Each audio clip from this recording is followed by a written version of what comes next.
Welcome to Chillin' 101. We hope this video helps. You start by preparing the device. Make sure battery and storage meet minimums. Update the app and the system because outdated binaries often crash.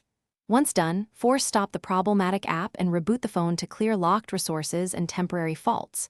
You do this early to rule out transient errors. It saves time. If crashes persist after restart, continue to targeted fixes.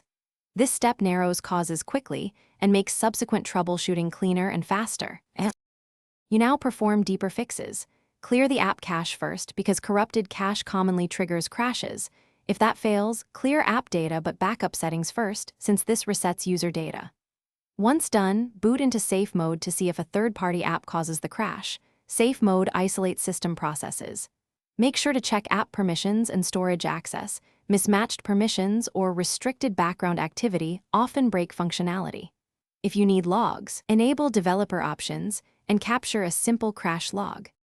You finish by reinstalling the app.